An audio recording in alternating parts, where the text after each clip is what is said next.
Здравствуйте! В эфире вечерние новости. В студии Влад Давыдов. Смотрите в выпуске. Кормозаготовительная кампания 2021. Сколько заготовлено сена на сегодня по республике и сколько осталось до выполнения плана. Восстановление здоровья. В больницах идет углубленная диспансеризация перенесших коронавирус. Чистый берег. В Амге организовали большой субботник у реки. Режим ЧС ввели в Тампонском районе из-за размыв дороги. Там сильные ливни размыли два участка на 90 и 100 километрах автодороги Яна. В связи с этим движение для всех видов транспортных средств прекращено. На месте работают 6 дорожников и 4 единицы техники подрядной организации Дортранс. В Якутии продолжается кормозаготовительная кампания. По оперативным данным Министерства сельского хозяйства, на сегодня по Якутии заготовлено чуть больше 320 тысяч тонн сена, что составляет 70% от плана на год текущий. Напомним, общий объем заготовки по прогнозам специалистов должен составить 376 тысяч тонн. Для достижения цели Якутия имеет предварительный договор на приобретение сена у Амурской области, Магадана и Забайкальского края. В лидирующих позициях по кормозаготовке на сегодня находятся бригады Булунского района. Они выполнили 93% от плана, а также Вилюйский район – 92%. Свыше 80% у Аллайховского, Кобяйского, Абыйского, Верхневилюйского, Жиганского, Эванабутантайского районов. Наибольшее отставание наблюдается в Тампонском, Усть-Алданском, Чурапчинском, Аймяконском районах.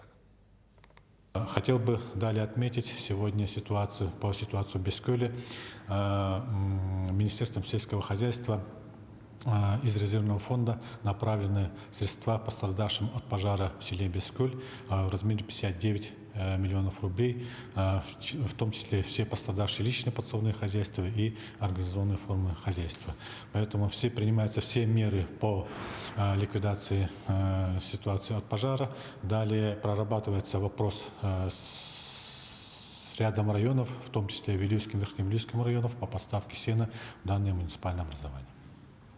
В учреждениях здравоохранения идет углубленная диспансеризация перенесших ковид. На бесплатное обследование приглашают граждан после 2 месяцев с момента выздоровления. Но сначала тщательный медосмотр проходят те, кто перенес коронавирус в средней тяжелой форме. Сейчас в поликлинике номер 1 столицы углубленное обследование прошли более 200 человек. Диспансеризация сама состоит из 2 этапов. Сначала для выявления патологии органов дыхания. Пациенту предлагается тест 6-минутной ходьбой, потом сдается биохимический анализ и делается рентген-снимок. А второй этап диспансеризации включает тщательное исследование сердца, сосудов и органов дыхания. Я пришла на диспансеризацию. Вот, Мария Николаевна, беру сейчас направление, буду проходить все анализы, проверять свое здоровье. Так как я в июне переболела ковидом.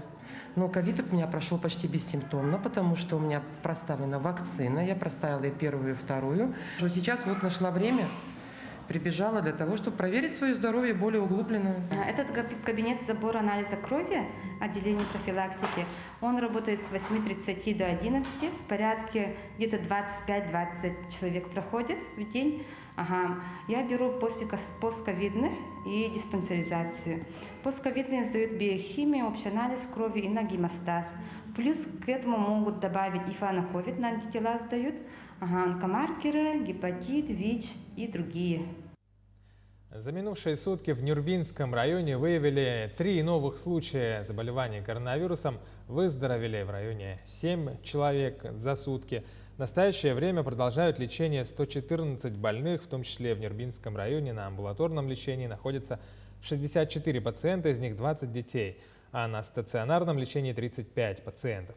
План вакцинации взрослого населения в районе составляет около 10 тысяч человек, поступило 8435 доз за весь период. Прошли полный курс вакцинации 6450 человек, плановую вакцинацию выполнил Жарханский наслег, а более 70% от плана придерживаются Егольджа, Джикимде, Хорула, Мальджигар и активно начали вакцинироваться в селе Одей. Вакцинация по району продолжается. Полный курс вакцинации в нашем районе получили более 43% взрослого населения. Это составляет 6598 человек. А прошли вакцинацию, то есть получили первый компонент и вакцину «Спутник Лайт» 7548 человек. Активно вакцинируются жители города Нюрба. Также практически выполнили свой план вакцинации в селе Жархан. Активно вакцинируются граждане села Акана, Мальжагар, Хорула. И еще начали активно вакцинироваться жители села Юдей. К другим новостям. Хангаласский филиал ГУП ЖКХ на 100% готов к запуску тепла в свои объекты. Напомним, филиал обслуживает 255 социальных объектов и 628 объектов жилого фонда. Подготовка к отопительному сезону шла все лето. Были проведены работы по замене сетей холодного и горячего водоснабжения протяженностью 2 километра и тепловых сетей протяженностью в 500 метров. Кроме того, заменили насосное оборудование в котельных сел Едяйка, Тылдюря, Синск и Титары. В данный момент в Покровске в котельной селекционной ведут работы по монтажу новой емкости объемом в 100 кубометров. Первый пуск тепла запланирован 7 сентября на основании распоряжения главы района во всех населенных пунктах, кроме села Синс, Едяй и Ситя, запланирован 9 сентября пуск тепла. В Амгинском Улусе администрация совместно с инспекцией экологического надзора организовала субботник. Мужчины из организации и школ Наслега объединили усилия, чтобы очистить от мусора берег родной реки. Техникой помогли и местные предприятия. В итоге убрали около 300 метров береговой линии. Катанку, затонувшие поддоны. Они здесь появились со времен СССР. По-моему, в 1994 году приходила последняя баржа в Райпо. Привозила продовольствие, консервы, муку. И вот раньше все скидывали, значит, оставляли весь этот хлам на берегу. И вот сегодня мы, значит, общими усилиями большую часть убрали. Это, думаю, первый этап у нас. Второй этап. Хотелось бы, конечно, здесь берег облагородить, завести гравий или песок, чтобы было какое-то место отдыха и для рыбаков, и для отдыхающих. 4 года назад Минздрав Якутии подписал соглашение с Национальным медицинским исследовательским центром оториноларингологии Федерального медико-биологического агентства России. Благодаря этому сотрудничеству жители Якутии получили за эти годы доступ к высокотехнологичной медпомощи мирового уровня. О том, каких результатов достигли сурдологи, отохирурги и их пациенты, в сюжете нашего корреспондента из Москвы Туяры Константиновой. Семья Поповых из Якутии проходит лечение в медицинском исследовательском центре уже 2-й год. Маленькой пациентке проведены операции по кохлеарной имплантации. Команда отохирургов, сурдологов, сурдопедагогов вернула девочке слух. И это, по мнению родителей, самое настоящее чудо. И именно сегодня у нас знаковое событие. Мы подключились после операции.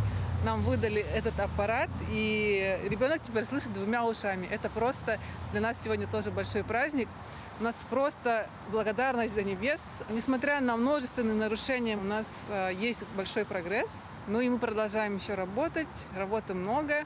Мне что нравится в Якутии, что всех пациентов знают все врачи, и хирурги, и сурдологи. И они занимаются каждым пациентом, естественно, и с родителями этого пациента. У них очень плотная связь, у них очень хорошие отношения формируются, и они занимаются каждым ребенком имплантируем. Поэтому и результаты дают о себе знать, что у них хорошие результаты слухоречевой реабилитации. Медицинская статистика неутешительна. На 1000 новорожденных 1 ребенок рождается с врожденной патологией слуха.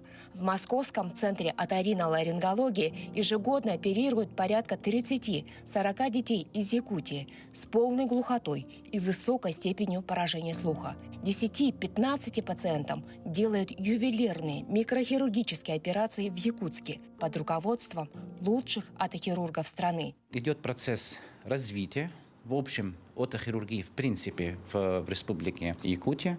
Уровень готовности врачей стал намного выше. Сложные случаи они посылают к нам сюда. А простые случаи в виде тимпанопластика, санирующие, которые нуждаются люди иногда и в экстренной помощи, проводятся там на достаточно хорошем уровне. С 2017 года ведущие доктора центра обучают специалистов из Якутии. Подготовленные кадры, консультация через телемедицину, открытый в Якутский сурдологический центр и даже родительское сообщество, где сопровождают семьи – это звенья слаженной системы, которая помогает победить коварную болезнь. Мы не ошиблись, когда начали работать с Республикой Саха-Якутия. Это эндемичная территория по развитию, к сожалению, нарушений слуха.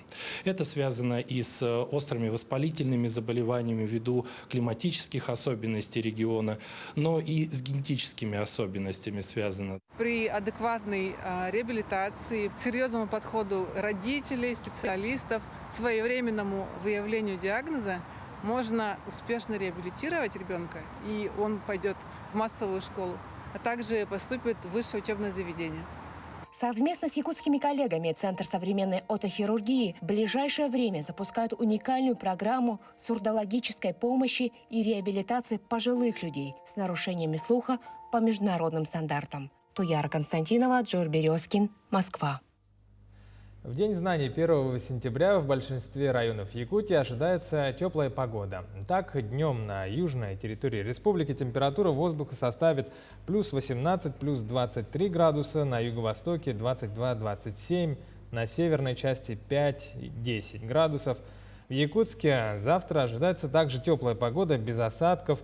Напомним, представители управления образования столицы ранее говорили о том, что организация линеек будет зависеть от погоды, так как праздничные мероприятия планируется провести под открытым небом с соблюдением социальной дистанции. 1 сентября в городе Якутске ожидается погода без осадков, утром туман, ветер переменный 1,6 метров в секунду, ночная температура около нуля, заморозки, и днем 20-22. 2 сентября без осадков, ветер юго-восточный 3,8 метров в секунду, ночная температура плюс 3,5 и днем 21-23 градуса. И 3 сентября в зоне фронта утром и днем ожидается кратковременный дождь, ветер ночью южный, днем северо-западный 3,8, днем порывистый до 8-13 метров в секунду. Ночная температура плюс 9-11, днем 15-17 градусов. Глава республики Айсен Николаев сегодня, 31 августа, выступит с обращением к жителям республики на телеканале «Якутия-24». Обращение будет показано в 20:30 по местному времени. Ну а в 20:10 состоится трансляция на телеканале НВК Саха и радио Тетим. Таковы новости к этому часу. Увидимся в 20:00 на Якутии-24 на итогах дня.